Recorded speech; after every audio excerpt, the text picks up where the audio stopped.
Hey, City Center Church, man, welcome to our online gathering, and we are so glad that you are here. No matter where you are watching from, if you're watching all the way on the East Coast, man, we are glad you're here. We also want you to know that today they are in the building. And so if you haven't had an opportunity to find out information about joining us in person in the Bethlehem area, just go on to our website, ourcitycenter.com. You can find more information about our campus over there in the Lehigh Valley area. Pastor Nate and Val and their team, they are amazing, and they would love to get connected with you. And if you're watching here on the West Coast, come on, we've got an in-person gathering also, and we want you to be there. And so, man, we are about getting connected. We're about creating space for you to belong way before you ever believe. And so why don't you take a moment as you see the QR code come up on the screen, and just get connected with us. You can scan that and find out more information about our church. And believe you me, there are so many amazing things that are happening. Easter is coming. Come on April 17th at both of our locations at 9 and 10:30 in your communities, you can be a part of our Easter gatherings. We want to encourage you, go on to our website and register.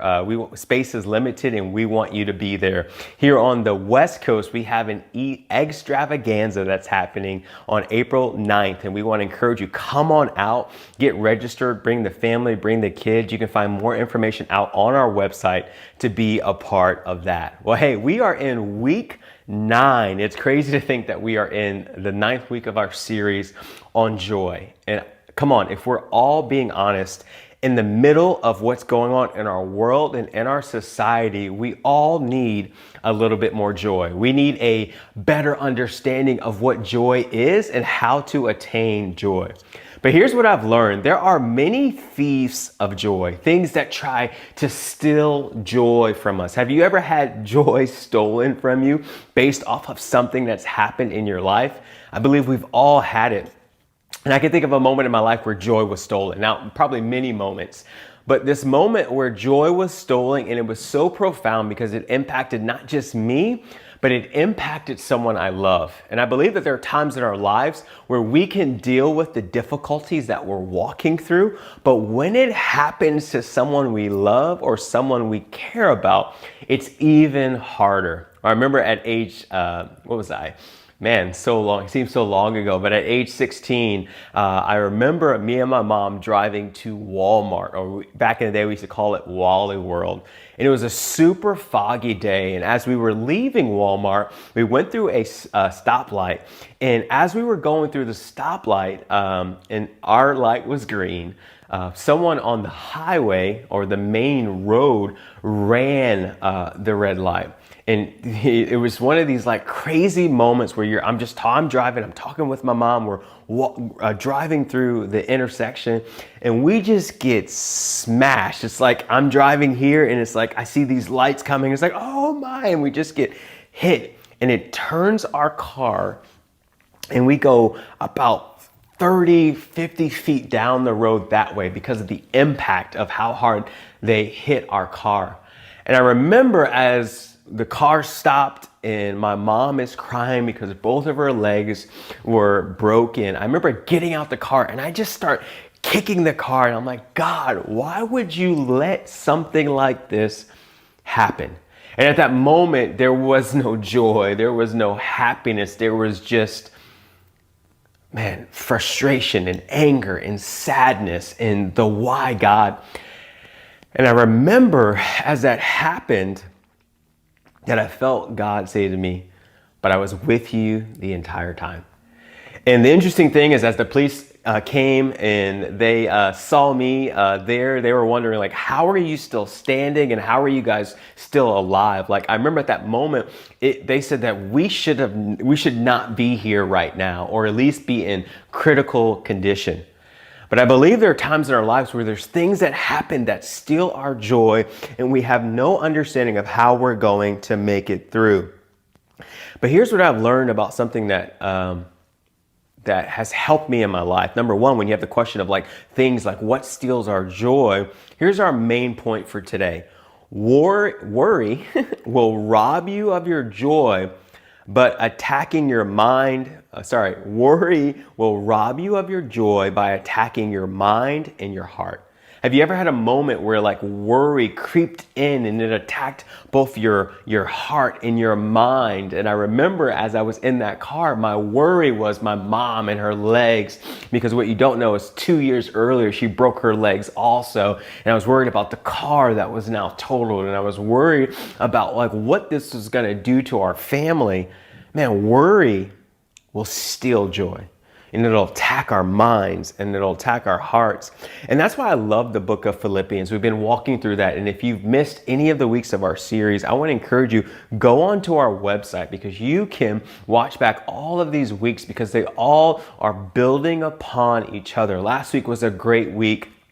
And I encourage you to jump on to our website or go onto YouTube. But this week we're in chapter 4, which is the last chapter of the series. And as I talked about, this book is written by Paul, and Paul is talking about like what is true joy and how joy is not contingent on external circumstances, but has to do with everything foundationally that comes from God. And he's speaking about when you choose to pursue, last week, when you pursue everything that's around us, if it's money or if it's cars or those things that are fleeting or that can be taken, then you're on this roller coaster of happiness. But when you put your faith in God and you pursue God, man, nothing is impossible. And so, man, I believe that when you're dealing with worry, it's understanding that, hey, why are you worrying, and who are you depending on? Are you depending on yourself? And so we jump into this passage, and it's Philippians 4, 1 through 9, and I'm going to read it here. And it's such a good passage that I encourage you, take a moment and just listen and hear, and maybe even underline some things that stick out to you. But this is what Paul says in Philippians chapter 4, verse 1 through 9. He says, "Therefore, my dear brothers and sisters," he says this, "stay true to the Lord." Man, what I've found in my life is those moments when I'm crippled by worry and fear, it's because I'm trying to be the Lord of my life. But he starts by saying, hey, stay true to the Lord. He says, "I love you and I long to see you, dear friends. For you are my joy and the crown I receive for my life." I underline this because it's such a cool thing that although Paul could have found joy in things, he found joy in people, right? Because they were all working to accomplish the task, which has to do with the gospel. So he goes in verse 2, he says, "Now I appeal to you, Euodia and Syntyche," said that wrong, but you will forgive me. But he says this, "Please, because you belong to the Lord," he says, "settle your disagreements." And come on, we all know that disagreements will be a stealer of joy, right? But 3 says, "And I ask you, my true partner, to help these 2 women, for they worked hard with me in telling others the good news." He says this, "They worked along with Clement and the rest of my co-workers, whose names are written in the book of life." But he says this at 4, and this is where I'd encourage you, lean in, because he's expressing what true joy is. And he says this, he says, "Always be full of joy in the Lord." Now let's pause there and let's be honest. When you have things that come up against you, or difficulties or worries, it's hard to be full of joy. It's hard to keep joy.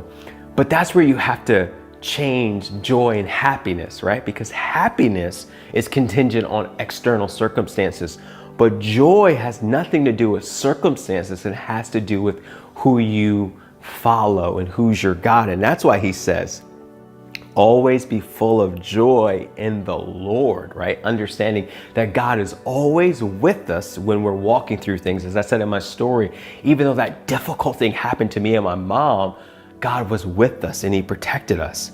He says this, "I say it again, rejoice." Verse 5, "Let everyone see that you are considerate in all you do." Now that's interesting as you're talking about joy, when you're talking about yourself, but it seems like, right, and you see it all throughout the book, that joy has to do with how you treat others, right? So he says, considerate in all you do. He says, remember, the Lord is coming soon. So he says 6, don't worry about anything. Come on, that's hard for someone to tell us not to worry. There's so many things in life that we can worry about, but what he's offering us is a new way to live, to find true lasting joy, is actually removing the worry from our lives. He says, don't worry about anything, but he gives you what you should do. He says, instead, he says, pray about everything, right? Because when your joy is in the Lord, you put all your trust, you put all your hopes, and you allow him and receive his faithfulness in what he does. He says, pray about everything.